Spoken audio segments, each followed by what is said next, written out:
Olá a todos, bem-vindos a mais um vídeo do canal da Raízes. O meu nome é Leila e hoje vou estar à conversa com Ângela Morgado, diretora executiva da Associação Natureza Portugal e coordenadora em Portugal dos escritórios da WWF. Vamos estar a falar um bocadinho sobre a importância da comunicação no ambiente. Olá Ângela, obrigada por estar aqui comigo hoje. Olá, bom dia. Obrigada também. Então, nós ouvimos muito falar de alterações climáticas. No entanto, a comunicação social ainda não fala muito sobre isso, não aborda, e mesmo quando nós vemos alguma coisa escrita, existe muita desinformação.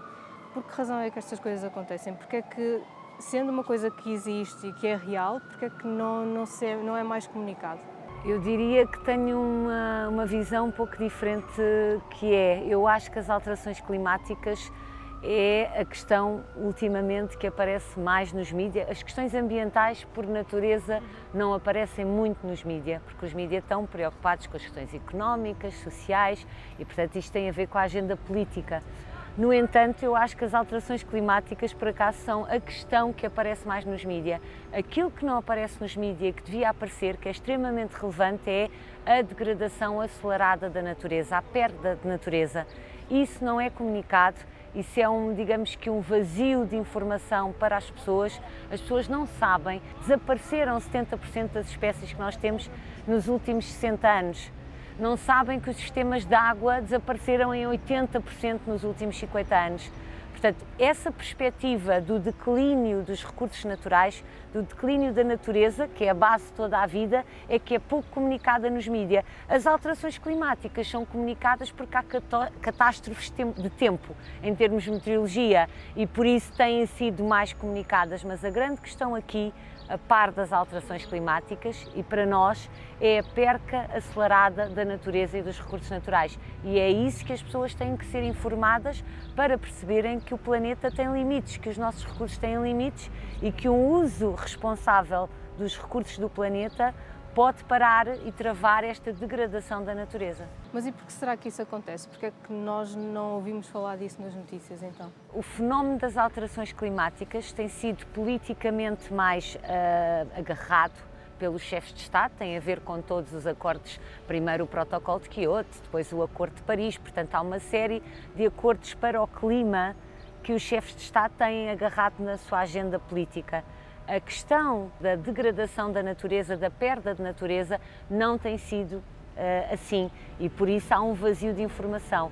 Mas recentemente eu penso que as questões vão mudar porque o último painel intergovernamental das Nações Unidas lançou um relatório completamente, foi capa de uma série de meios, também em Portugal e muitos no estrangeiro, a dizer: cuidado, nós estamos a perder a base da nossa vida, a natureza está em completo declínio e é isso que tem que ser feito, ou seja, a agenda política deve pensar que nós temos que fazer um call, uma chamada para que é preciso um novo acordo para a natureza e para as pessoas. O que é isto? É travar essa degradação da natureza, restaurar a natureza a níveis que ainda possamos travar essa degradação. Para quê? Para evitar uma catástrofe que é, digamos que, uma crise ecológica. Uma crise ecológica, não há possibilidade nenhuma de sobrevivência até do ser humano, ou seja, o novo acordo para a natureza significa um novo acordo para a nossa vida e a sustentabilidade da nossa vida neste planeta. E só as políticas chegam? As políticas são fundamentais, ou seja, o envolvimento dos chefes de Estado por exemplo, num novo acordo para a natureza e para as pessoas, poderia ser muito importante. É isso que a rede do Fundo Mundial para a Natureza, na sigla WWF, está a pedir. É que todos os países se envolvam, ao nível dos chefes de Estado, neste novo acordo, para restaurar a natureza e travar a sua perda. Isso é uma parte muito importante. A outra parte é as pessoas mudarem todo um comportamento no sentido mais responsável de consumo, a todos os níveis. Ou seja, não é só na eletricidade, não é só andar de transportes, na mobilidade, digamos assim, é também na dieta que fazem, ou seja, no consumo de alimentos que têm, na roupa que escolhem, no consumo de roupa que têm. Todas as vertentes do consumo precisam de ser mais responsáveis. O que é que isto quer dizer? As pessoas não precisam, isto não tem nada de fundamentalismo, esse é o primeiro mito. As pessoas não precisam de mudar quase nada do seu comportamento e aquilo que vão mudar são coisas tão simples que depois vão dizer eu podia ter feito isto sem nenhum peso para a minha vida quase diária ou normal, para a minha normalidade ou naturalidade da minha vida, que é obter os recursos, consumir tudo de forma mais responsável. Porquê? Quando consumimos papel, quando consumimos cartão, estamos a consumir árvores. Quando consumimos alimentos, temos de ter em atenção que a terra não é só para produzir alimentos, é também, temos que lá viver, temos de ter espaço para as pessoas, ou seja, o uso da terra é uma questão muito importante e o consumo responsável de alimentos, por exemplo, até pode levar a uma melhor qualidade de vida em termos de nutrição e de saúde, está tudo interligado.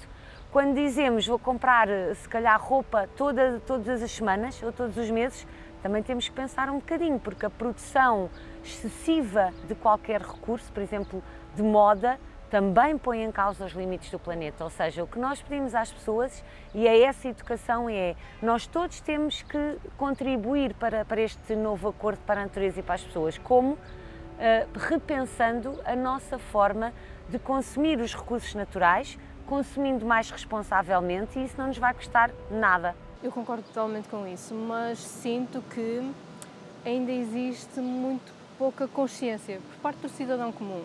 Ou seja, eu sei, a Ângela sabe, mas se calhar se estivermos a passar na rua e falarmos com alguém, as pessoas não têm consciência da dimensão da questão. E eu penso que o problema também passa muito pela falta de comunicação destas questões, porque é muito difícil para o cidadão comum, se calhar, aceder a um tipo de informação que está, não é, que é muito baseada na ciência, talvez, que tem uma linguagem que não é tão acessível e às vezes torna-se complicado. Se calhar, queria dar um exemplo, pegando no fundamentalismo que disse há pouco. Nós recentemente temos visto esta questão toda com os plásticos. Há 2 anos não se falava nisto, ou seja, isto foi todo um trabalho que existiu para termos agora o plástico e todas as leis que estão a existir para banir o plástico de uma única utilização. No entanto, eu acho que se está a cair num fundamentalismo, que é, pessoas estão quase a demonizar o plástico. E, no entanto, o problema não é nem nunca foi o plástico, é a utilização que nós lhes damos. O problema, na minha perspectiva, é que a comunicação que se está a fazer disto é que o problema é o material, o plástico. Então estamos a substituir os descartáveis de plástico por descartáveis de outro tipo, descartáveis de papel ou descartáveis biodegradáveis, em que o princípio é exatamente o mesmo, ou seja, é um descartável, estamos a consumir recursos uma única vez. Ou seja, existe esta dualidade de informação muito grande e às vezes as pessoas não sabem, não é, como agir e o que fazer. Por um lado, o mundo está em constante mudança, ou seja, aquilo que pode não ser um problema ambiental o ano passado, este ano pode ser. E depois a comunidade científica também produz conhecimento que às vezes despoleta uma ação. Portanto, eu estou de acordo que o tema do plástico tenha vindo para a comunicação social, tenha vindo para o diálogo nas pessoas, tenha vindo para campanhas das ONGs, portanto as ONGs também facilitam muito essa tradução do discurso científico para a maioria dos cidadãos, para factos mais inteligíveis pelo cidadão comum, não é? Transformamos um pouco o discurso de base científica para um discurso que apela à ação, um discurso mais fácil e, portanto, eu penso que, no exemplo que deu, nos plásticos é positivo que se esteja a falar assim. Agora, é óbvio que o plástico é um material útil para várias coisas. Agora, aqui a questão é sempre a mesma. Volta àquilo que eu estava a dizer há pouco. É sempre o consumo excessivo. Se nós consumimos excessivamente tudo, é lógico que vamos consumir muito plástico, porque vamos consumir, em vez de um sumo, 3 sumos, 4 sumos, porque nós consumimos tudo muito. Se nós tivermos cuidado e mudarmos o padrão de consumo, à partida não vamos precisar de tantas embalagens, digamos assim. Isso é logo um ponto.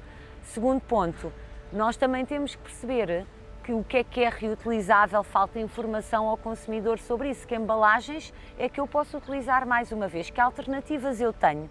E isso também é importante. Agora, é claro que não se pode diabolizar nenhum material, que existe uma fuga de plástico para a natureza devido a um consumo excessivo, a uma produção excessiva. Isso existe e por isso é preciso travá-lo, é preciso dar alternativas, começarmos a pensar se estamos a fazer o uso certo do plástico. Consumimos alguma coisa numa embalagem de plástico, deitamos fora. essa fuga para a natureza, que depois não é biodegradável, não é reciclado, muito vai para a água, que depois vai para o mar. Portanto, a fuga de plásticos para a natureza representa muitas e muitas toneladas por dia que estão a chegar ao mar em plástico. E, portanto, é preciso repensar a nossa forma de consumir e é preciso termos alternativas mais responsáveis. Falou no papel e no cartão. É uma alternativa, nem tudo é bom, mas o consumidor precisa de perceber que há selos nas embalagens, ler as embalagens, garantirem que aquela embalagem é certificada. Se essa embalagem é certificada, ela facilmente é reutilizável ou volta à natureza. Portanto, a educação para o consumo responsável, o consumo responsável passa pela educação para a informação que está nas embalagens, para procurar produtos certificados. Tudo isso faz muita falta e é preciso ensinar as pessoas, porque eu penso que não exerce depois uma grande mudança na vida das pessoas. São pequenos ajustamentos que são fáceis de fazer. Vou dar um exemplo. Imagine que uma família gasta 4 pessoas, imagine uma família média, dimensão média, e gasta todos os meses um frasco de gel de duche. Se essa família substituir por um sabonete, são 12 frascos ao fim do ano que já não vão para a natureza. É uma coisa muito simples, não é uma grande transformação na nossa vida eu tomar um duche com um gel de duche ou tomar com um sabonete, como se faz, muita gente ainda faz isso. Está a ver? Uma coisa muito, muito simples, não custa nada. Como, por exemplo, eu conseguir, para os lanches das crianças, enviar um material que eu posso comprar só uma embalagem de sumo e todos os dias encher, chego a casa, lavo e mando outra vez. Portanto, é preciso, se calhar, pequenos ajustamentos, mas nada que transforme ou que tire a qualidade de vida às pessoas. É aí que eu também acho que a comunicação social deve investir, é mostrar às pessoas que o caminho para proteger a natureza não transforma muito a vida delas, mas são necessárias as pessoas para fazermos tudo em conjunto e com pequenos ajustamentos, pequenos passos, podemos ir muito longe. Eu às vezes falo com algumas pessoas que me dizem que esta questão de alterarmos os nossos comportamentos que é muito complicada, que não conseguem fazer as coisas no dia-a-dia, e eu penso, mas é tão simples, não há aqui nada. Pode não ser... estamos a dizer, não precisam de mudar tudo de uma vez. É uma coisa como agora se vez. fala na dieta sustentável, as pessoas pensam, não, eles querem que eu deixe de comer carne, querem que eu deixe de comer peixe. Não é nada disso. Se calhar nós não precisamos de comer carne todos os dias. Até faz bem à nossa saúde, para além de fazer melhor ao ambiente. E os médicos, a comunidade da ciência em termos de saúde, diz isso. A nutrição não devemos comer carne todos os dias ou grandes quantidades. Se calhar, se reduzirmos o nosso consumo de carne para 3 vezes por semana, o nosso consumo de peixe também 3 vezes por semana, depois fazermos refeições, há tanta coisa agora, lasanhas vegetarianas, à base de vegetais, de frutas, massas com legumes. Podemos ter uma alimentação mais saudável, não nos custa nada e estamos a proteger muitos dos nossos recursos naturais. É tudo isto que se passa aqui, ou seja, ser ambientalmente responsável é um modo de vida que nos permite também ser mais saudáveis. Eu quero ser saudável, se calhar eu tenho que repensar um bocadinho. Ser saudável também ajuda o ambiente. Posso andar mais a pé, posso andar um bocadinho mais de bicicleta. Não quer dizer que eu faça todos os dias. Tenho os meus filhos para levar à escola, tenho que continuar, se calhar, mas ao fim de semana, porque não passear até com os meus filhos, organizar uma caminhada, ir num comboio, os miúdos adoram essas experiências, andar de metro. Tudo se pode fazer com a plena consciência que são ajustamentos e que pequenos gestos fazem grandes transformações. E este tipo de mensagens que nós estamos aqui a passar são mensagens que são muito mais vezes passadas por organizações não ambientais e não tanto por instituições ligadas ao Estado ou pelos meios de comunicação social que nós temos cá. Qual é a importância de nós passarmos isto destes agentes para aqueles de mass media, digamos assim, que conseguem chegar a muito mais gente? Esse tipo de mensagens sobre a responsabilidade em várias áreas do nosso consumo e como é que isso é impactante para o ambiente, mesmo as organizações não governamentais têm que fazer mais. Ou seja, nós todos, eu acho que esse é o grande desafio deste século. O desafio social não é só ambiental, o desafio para a nossa saúde, para a nossa vida, para eu ser uma pessoa mais saudável, com uma cidadania mais ativa, é todo esse, é transformar o meu consumo. Se eu conseguir transformar o meu consumo, vou ter grande impacto, não só na minha saúde, mas também no planeta, e vou deixar um exemplo para aqueles que me rodeiam. Isso também atrai as pessoas, eu acho. Conhece algum exemplo em que o facto de ter existido uma forte campanha de comunicação por trás de uma consequência ambiental tenha produzido efeitos positivos? Falando dos plásticos, é um bom exemplo. Ou seja, a petição dos plásticos reúne muitas assinaturas em todo o mundo. O streaming que nós lançámos com uma agência portuguesa, que é venha ver o streaming mais longo do mundo. É uma garrafa de plástica de compor que dura 450 anos. Portanto, acho que é uma boa ação de comunicação.